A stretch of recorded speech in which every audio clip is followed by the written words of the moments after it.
What is up everyone, Boktai here again with another build video. This Saturday, March 5th is the brand new Destiny 2 raid, Vow of the Disciple, and today we're going to take a look at some recommended class builds for day 1 raiding. This won't be a super in-depth builds video for each element on each class, but more of a recommendation of some builds we will be using on our raid team for the Vow of the Disciple raid. We wanted to pass these along to help out the Destiny community and new light players that have joined us with the Witch Queen DLC. First up for my Warlocks, I have 2 personal builds that I will be switching between for our day 1 clears. Solar Warlocks, I recommend the obvious in running the middle tree Well of Radiance.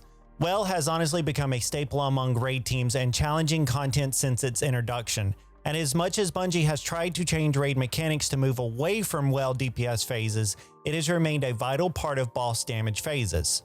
When running a well Warlock, number 1 is to run Lunafaction boots. This allows your fire team when standing in your well to have increased reload speeds, weapon effectiveness at longer ranges, and longer survivability during encounters. One of your main abilities in this build for providing team support during encounters is your Divine Protection grenades. To get this to proc, you have to hold your grenade till it's fully charged and then toss at your fire team members, and this will heal them and provide overshields to anyone that makes contact with it or they run through the grenade effect on the ground. You will be able to tell when your charge is correctly done, as it'll have a white mist or glow around your grenade, and if it lands on the floor you will see a ball of white almost like a rift and your teammates can run through it. I recommend comboing this with the following stats: high recovery, high intellect, and high discipline.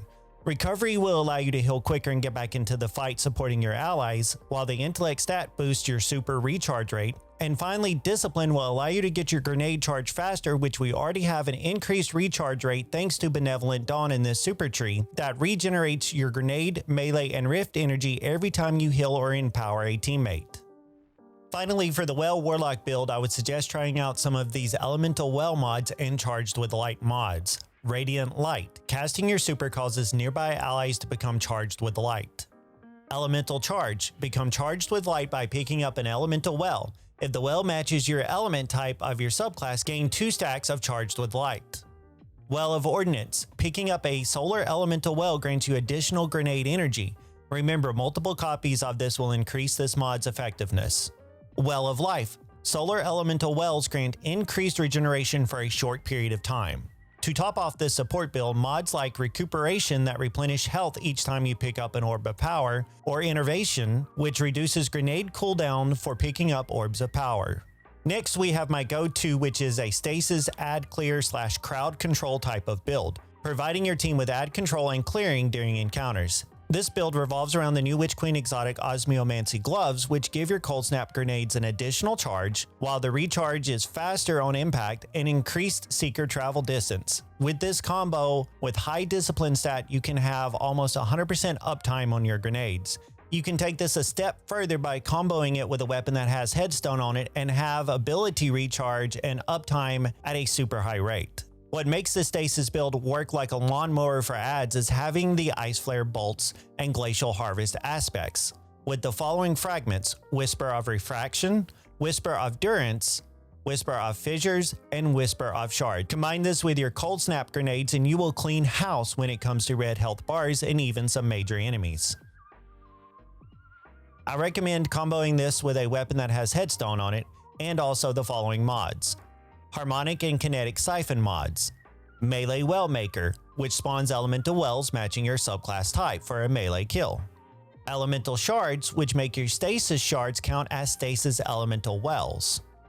And Well of Restoration. When picking up stasis elemental wells, you get additional energy for your ability that has the lowest energy. Alright Titans, we have a build from Zivix here on the channel focusing around the Titan Bubble, combination of mods, and the Void subclass to provide the most utility while holding its own against waves of enemies. The core of this build is around Heart of Inmost Light, Volatile Rounds, Osmosis Weapons, and the Bubble Super. This provides you and your team weapons of light, an overshield from stepping inside of the bubble, while providing a safety zone to get out of incoming damage, but also allows you to crank out a weakening debuff and wave clear thanks to the volatile rounds. For your aspects, we recommend running Offensive Bulwark. You can also run Bastion if you want an overshield.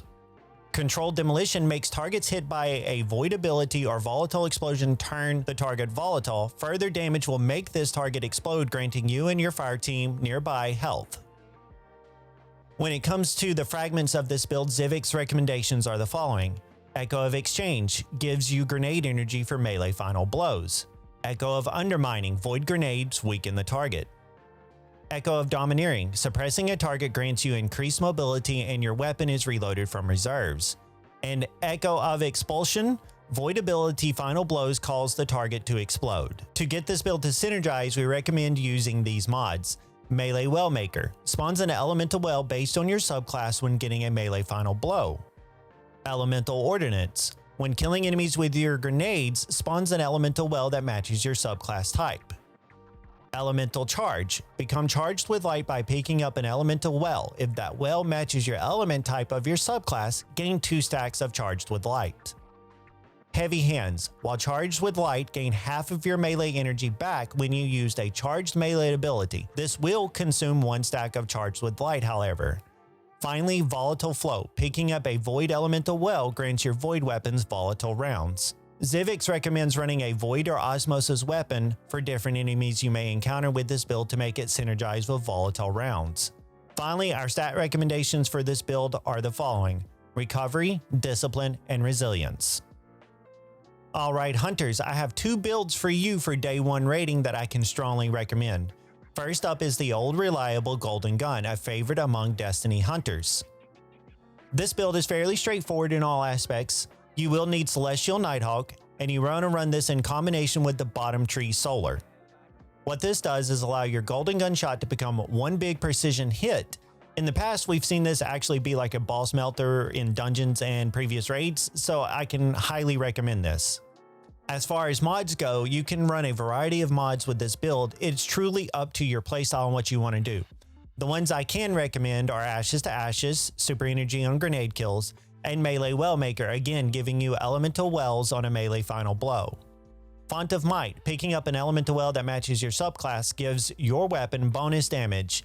And finally, Well of Life, giving you increased regeneration when picking up solar elemental wells.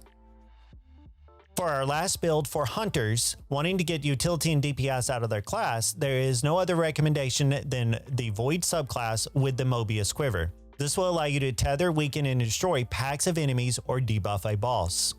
The exotic I recommend for this build is the obvious choice of Orpheus rigs, which allow you to gain super energy back for each enemy caught in the tether, but also gives Mobius Quiver, our Void super of choice here, an extra shot. And now with the Void 3.0 reworks, Mobius Quiver is honestly, in my opinion, one of the best supers to use for a hunter. The rework now sees hunters shoot 2 volleys, but in our case 3 thanks to Orpheus rigs, of 3 arrows at an area. They seek out targets to tether, making the targets volatile and take increased damage. Stacking all of this with the aspects of Vanishing Step, which makes you invisible when you dodge, Stylish Executioner, when defeating a weakened, suppressed, or volatile enemy you get invisibility and true sight. Your next melee attack while invisible will also weaken your target. Then throw in the following fragments. Echo of Expulsion, void ability final blows cause the target to explode. Echo of Remnants, your grenade effects last longer. Echo of Undermining, void grenade weakens the targets. And Echo of Domineering, suppressing a target grants you increased mobility and your weapon is reloaded from reserves. And now you have a high utility and wave clear hunter build just for about anything. As far as mods, I can only recommend with this build socket in Volatile Flow for those volatile rounds, and any elemental well mods that increase your regeneration for your melee. As far as stats go for both of these builds, I recommend going with Recovery, Intellect, and Mobility to keep you in the fight as much as possible, and to have great super regeneration rates to take advantage of the synergy these hunter builds offer.